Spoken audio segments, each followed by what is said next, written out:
paz do Senhor, nobres seminaristas, todos que estão de posse de nosso conteúdo. Sou o pastor Elidiano Ribeiro, professor da disciplina Introdução ao Apocalipse, no nosso curso teológico em nível avançado do Instituto Teológico Anacaso.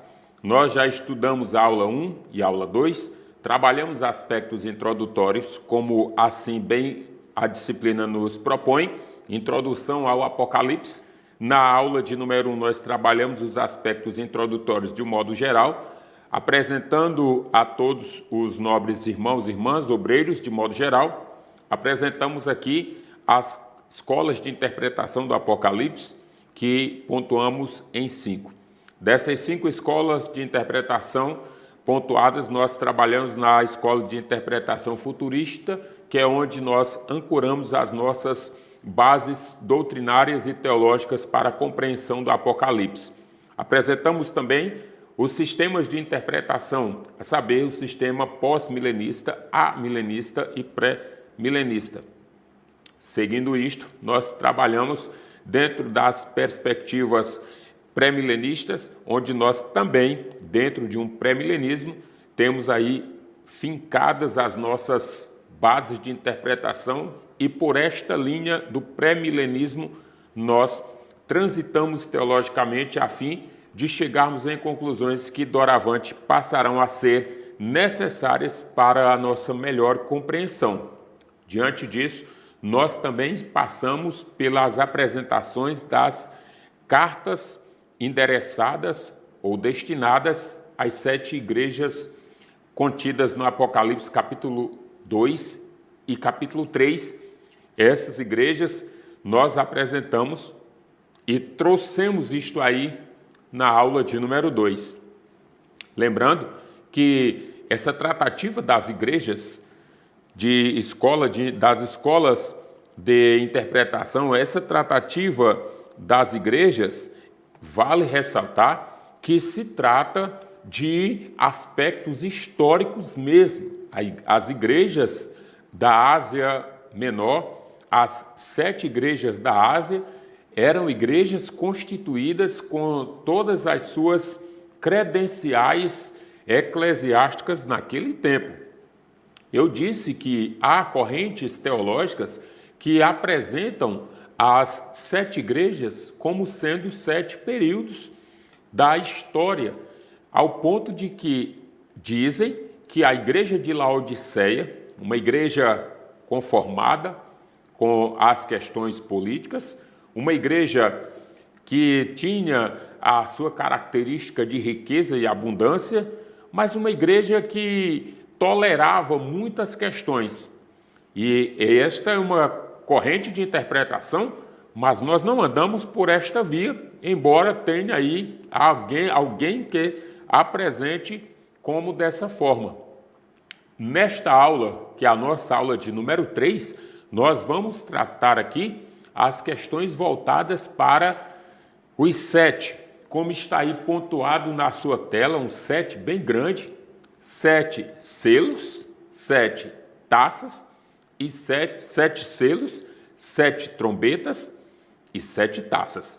Estas taças, estas trombetas e estes selos são indicativos da obra contínua das ações de Deus com vistas ao derramamento de juízo sobre todo o mundo, para que traga juízo sobre toda a humanidade, a partir daquilo que João passou a observar. Capítulo 4, versículo 1 de Apocalipse, depois destas coisas que estavam acontecendo. Depois destas coisas, sobe aqui, vem e vê as coisas que depois destas, ou seja, depois das que João viu, no capítulo 3, no capítulo 2 e no capítulo 1, depois destas hão de acontecer. Sobe, vem e vê as coisas que depois destas hão de acontecer.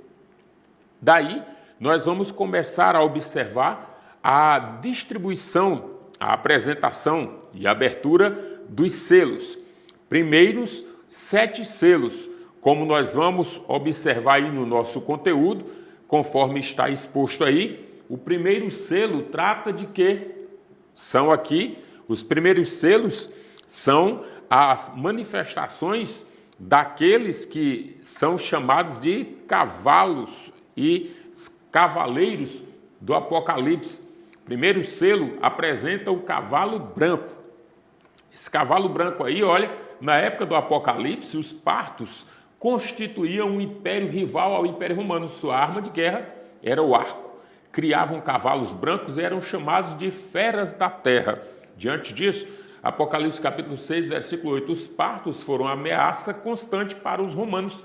Era um símbolo da ganância que pretende tudo conquistar pela força. Diante disso aqui, o que é que ele representa? Aqui é a representação deste cavalo branco. Veja bem, representa o que? É o símbolo da vitória e da paz. O arco indica a sua extensão e a coroa da vitória. Fala-nos dos seus triunfos ao alcançar o objetivo desejado. Esse aqui, não confunda com aquele que vem lá apresentando-se Apocalipse 19. Não confunda. Aqui é uma característica da perspectiva do anticristo que vem trazendo uma paz para a humanidade, apresentando a paz para a humanidade. Quando o anticristo se manifestar, uma das características pontuais dele é apregoar a paz. Observe que todas as lideranças que, por sua vez, lideranças políticas do nosso sistema global, da nossa política, da nossa sociologia, todas as discussões políticas, principalmente nas conferências que acontecem todos os anos na ONU, a pauta que tem a maior envergadura, a pauta mestra, por assim dizer, esta pauta tem o símbolo e a marca e a agenda da paz. A paz que deve ser buscada, a paz que deve ser colocada. A paz, o amor, isso, a cultura do amor, pregando amor, o governo do amor e não o governo do ódio, o governo da paz e não o governo da guerra. Criticam Israel o tempo todo porque Israel, ao se defender, a força impetrada em defesa da sua nação resulta em tragédias. Sim, isso é uma defesa porque foram atacados, mas os governos de esquerda tratam isso como uma atrocidade, como uma aberração inadmissível, porque a bandeira da paz, a paz que o anticristo em sua plataforma já vem trazendo nas suas narrativas, esta paz que é apresentada pelo cavalo branco. Olha, ele é o símbolo da vitória e da paz. Esta é uma característica de sua representação. O segundo selo, por sua vez, nós temos o cavalo vermelho. O que é este cavalo vermelho tem? Ele derrama sangue pela violência, ou seja, pela espada. A violência, a espada era a arma dos romanos. Por meio da violência, o imperialismo romano impunha a paz no mundo. A Pax Romana, que a Pax Romana, na realidade, era uma paz de cemitério. Por que a Pax chama de Pax Romana, que era a paz de Roma, era uma paz de cemitério? Porque aquele que não quisesse viver sob os domínios romanos, no que eles impunham por questões políticas, sociológicas e religiosas, teriam que pagar com a vida. Então ninguém podia se opor a ela sob o risco de perder a vida. O que é que representa? Vamos sempre trazer essas abordagens aqui. O que é que ele representa? Representa a dominação política que se impõe pela ganância do poder. O que é que a gente observa hoje? São plataformas que estão sendo constituídas, montadas, são plataformas que vêm ao longo dos anos sendo trabalhadas. Lembre-se, João escrevendo a sua primeira epístola no capítulo 2, versículos 18 a seguir, ele já dizia assim: filhinhos, não se engane, tem muitos anticristos por aí.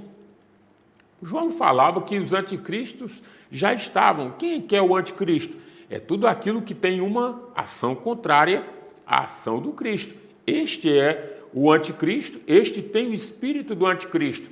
Vale ressaltar que este anticristo, conforme predito na escritura apocalíptica, ele, por sua vez, ainda não se manifestou. É o que a Bíblia chama de homem do pecado, o homem da iniquidade. Este ser que se manifestará trazendo uma falsa paz, um falso controle, um domínio absoluto sobre todas as coisas, pelo menos aparentemente é aquilo que se vende da parte do anticristo.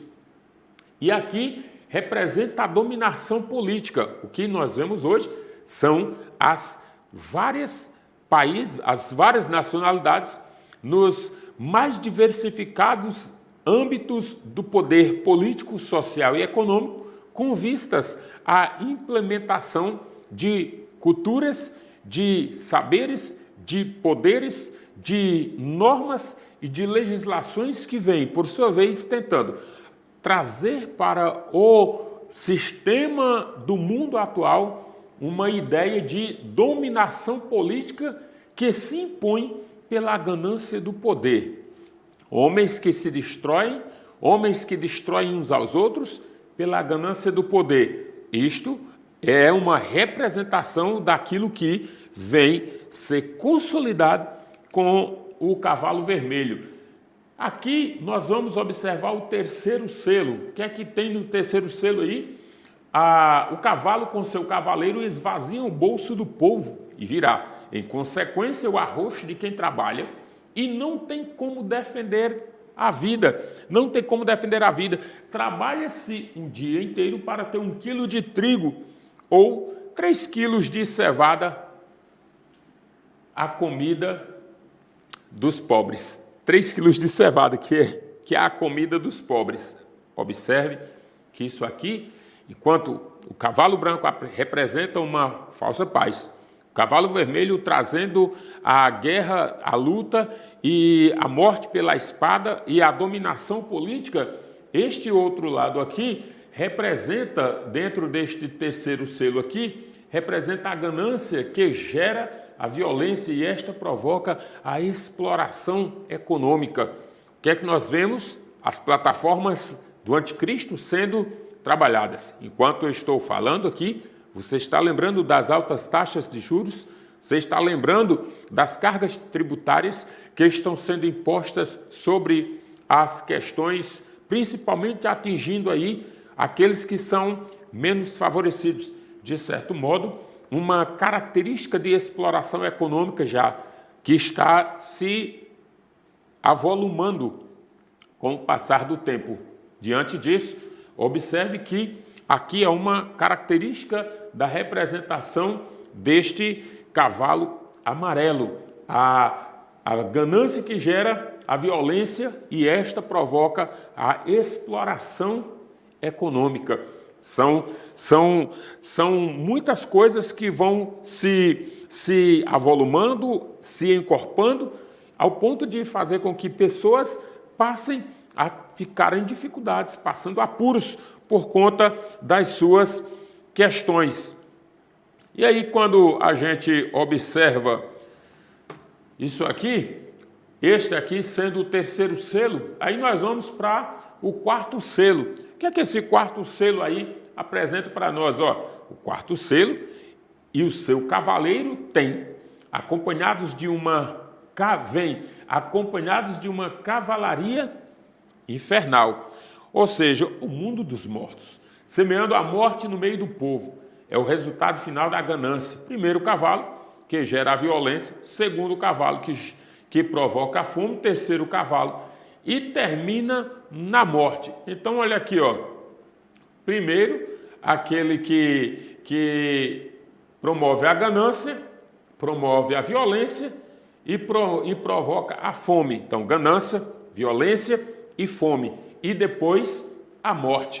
O que é que este quarto cavalo aqui, seu cavaleiro, representa? Ele representa o quê? Representam a morte. Representam a morte. Então percebam que dentro dos 4 primeiros selos, o cavalo branco, cavalo preto, cavalo branco, cavalo preto, cavalo vermelho, cavalo amarelo, eles trazem aí a sua representação de ganância, violência, fome e morte.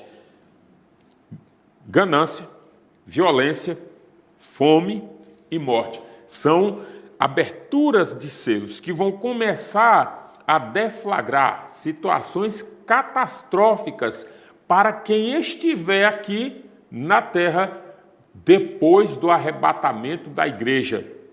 Faço questão de frisar e reafirmar que a nossa teologia ortodoxa, dentro daquilo que nós, Igreja Assembleia de Deus, trabalhamos por compreensão e entendimento das revelações do Apocalipse, do capítulo 4 ao capítulo 22, todos os acontecimentos registrados nesses textos estão por acontecer. Dizem respeito a um período onde a igreja não estará mais na terra, mas esta sim, já uma vez arrebatada, aí sim começará a abertura destes 7 selos, tá? Diante disso aqui, o 5º selo traz o quê? Visão dos mártires da grande tribulação. É João que está observando. Quem são estes mártires da grande tribulação? São aqueles que não fizeram um acordo, não fizeram um trato, não fizeram um pacto, não aceitaram o selo da besta, não aceitaram a sua característica do anticristo para ser o regime das suas vidas, enquanto pessoas que recusaram ali a aceitação do anticristo. O 6º selo, nós temos aí, é a resposta ao clamor dos mártires. Resposta ao clamor dos mártires. E o 7º selo, o que é que acontece? Apreensão, silêncio no céu. Nada mais se ouve. Silêncio absoluto. Agora, aqui são demonstrações, os selos são caracterizados pelas ações que acontecerão daqui para frente, enquanto o anticristo está sendo ali manifestado nas suas ações. Por isso que aqueles selos, representando aqui, trazendo os 4 cavaleiros, depois o 5º selo, a visão dos mártires, e depois a resposta ao clamor dos mártires, e o 7º selo, o silêncio total, esta apreensão no céu. Por quê? O que é que está acontecendo? O que é que vem depois disso aqui? O que é que resulta? Aí nós vamos entrar naquilo que a gente chama de juízos de advertências. Juízos de advertências. Que eram esses juízos de advertência? Primeiro, advertências por quê? Porque esses juízos, eles determinam muitas ações em proporção que resulta na terça parte. Sempre a terça parte do sol, da lua, da claridade, dos corpos celestes, sempre a terça parte dos homens, dos animais, das águas, dos mares, dos rios, sempre a terça parte dos corpos celestes que caem, sempre a terça parte do sol que não brilha, da lua que não brilha e etc. Segue relação. Aqui nós vamos para as apresentações dos juízos de advertência. A isto nós chamamos de 7 trombetas. A primeira trombeta, saraiva, fogo e sangue sobre a terra. 1/3, guarde isso, olha, seminarista, 1/3 da vegetação será destruída. Apocalipse capítulo 8, versículo 7. 1/3 da população será destruída. Apenas 1/3. Esta primeira trombeta. São as trombetas que agora estão sendo tocadas, e aqui nós vamos observar quais são os acontecimentos catastróficos que estão se desenrolando no decurso do ecoar das trombetas. A segunda trombeta, como nós observaremos aqui, esta segunda trombeta traz o quê? Algo como uma grande montanha cai no mar. Como é isso? Algo como uma grande montanha cai no mar. O que é que acontece? 1/3 da vida marinha, percebam de novo a palavra, 1/3 da vida marinha e das embarcações será destruída. Apocalipse capítulo 8, versículos 8 e 9. 1/3. Agora aqui, esta grande montanha, algo como uma, não é uma, é como uma grande montanha, cai no mar. Então, percebam aqui que esses acontecimentos, eles são juízos, mas são juízos de advertência, ok? Esses juízos de advertência, eles vão desenrolando a partir do ecoar destas trombetas. A terceira trombeta, como está aí, rios e fontes de água serão contaminados. 1/3 de toda a água da terra será poluída. 1/3 de toda a água da terra será poluída. Apocalipse capítulo 8, versículos 10 e 11. Aqui eu chamo a atenção, abro um parêntese aqui, para chamar a atenção a um detalhe. Percebam que as políticas ativistas, os ativismos ambientais, eles tentam dizer e implantar uma cultura de medo de que a água potável será extinta, será aniquilada, será acabada. Tá certo? Tem que cuidar do meio ambiente, sim. Mas enquanto a igreja estiver na terra, Deus nunca vai deixar faltar água para o seu povo. Pode ter certeza disso. Pode até ser que falte, mas as políticas ambientais e os ativismos que pregam, eles já sabem de alguma coisa que vai acontecer. Olha aqui, é somente aqui, Apocalipse, é somente aqui que 1/3 de toda a água da terra, será poluída. É 1/3 de toda a água da terra será poluída, somente aqui. Até aqui, enquanto a igreja estiver na terra, pode ter certeza. Eu, pastor Elidiano Ribeiro, confio, acredito na provisão de Deus. E que enquanto a igreja estiver aqui, sempre haverá água. Agora, depois que a igreja sair da terra, meu amigo, aí só lamento para quem ficar aqui, porque vai começar a viver isso aqui, o toque da trombeta, a terceira trombeta, a terra será poluída. A terra, toda a água da terra será poluída. Essa é a terceira trombeta. Veja lá. Na quarta trombeta, o que é que acontece? Escuridão na terra. O que é que acontece? Desaparece 1/3 do sol, do brilho do sol, melhor dizendo, da lua e das estrelas. Apocalipse capítulo 8, versículo 12. Desaparece 1/3. É como se o sol desaparecesse ou a sua claridade reduzisse aí em 1/3. Isso resulta em quê? Resulta numa certa escuridão, além muito mais acentuada do que ele estivesse brilhando naturalmente, normalmente. Aqui 1/3 é escuridão, 1/3. Então, o que é que a gente observa com isso? São os juízos de advertência. 1/3 da água da terra será poluída. Observe que 1/3 das embarcações, 1/3 de tudo que tem nos mares também são atingidos. Observe aqui que 1/3 da claridade do sol e da lua também desaparecerá. Observe essas questões, tá? Esta é a nossa aula de número 3. Estamos trabalhando os 7 selos, as 7 trombetas e as 7 taças do Apocalipse. Não saia daí, voltaremos em instantes depois do nosso intervalo.